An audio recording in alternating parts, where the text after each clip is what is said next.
To initialize a space to work on your Cloud Functions code, I'm going to use a new folder within my home directory. At the command line, I'm going to create and change the directory I want to use. In order to work with my Firebase project, I need to log in with an account that has access to it. The command firebase login will kick that off and open a tab in Chrome. It's asking me for some permissions, and I'll allow it. Back to the command line, the next thing I need to do is run firebase init to create some project scaffolding. When I do that, I get some awesome flaming Firebase. And then it asks me what I want to set up. Right now, I only want to set up functions, so I'm going to use the arrow keys and spacebar to deselect database and hosting, leaving only functions, then press enter to proceed. Now it's asking me which of my Firebase projects I want to deploy by default. I'm going to again use the arrow keys to choose the project I want, then press enter. It's going to create some files and folders here. And now it's asking me to install some dependencies with npm. I do want them because I'm going to use those modules to write functions. So I hit enter again and make that happen. What's happening now is the installation of those modules with npm. And the last thing it did was write a couple more files to configure my project. All the interesting stuff is in the functions directory that it created for me. So I'll jump in there. There's 3 important things here. First, package.json is a file used by Node to describe my project.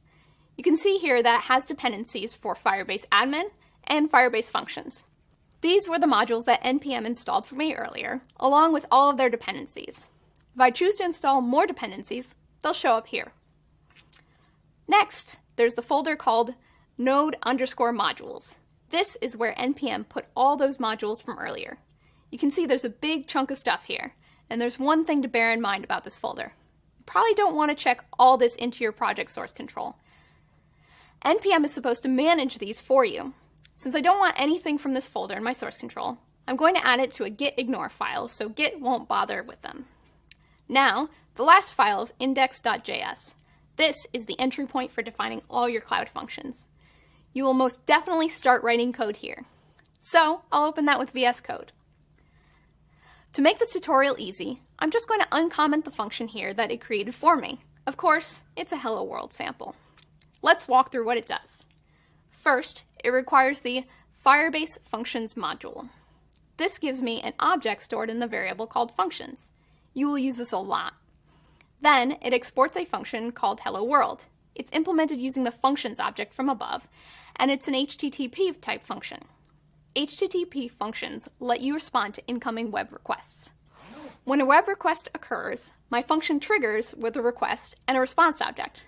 These are actually implemented using the Node module called Express. So, if you know that, you'll be right at home here. Then, in the body of this function, I'm going to send a string back to the web client. That response ends the function. And that's all there is to it. Now I'll deploy this function to my project. Back at the command line, I can use the Firebase CLI to deploy, like this. You should know that it can take some time to deploy. The deployment speed should improve in the future as the Firebase team continues working on it. When the deploy finishes, it gives me a link to the console for my project, and also the URL for the HTTP function that I just created. Now, if I copy that URL, then paste it into my browser, it will invoke the Cloud function, and I see the response it sent. I'll go back to the code and change the welcome message, and also add a log message, which I'll find later in the Firebase console. Then, I'll deploy the function again, just like last time, then reload the browser. Now I see the new message.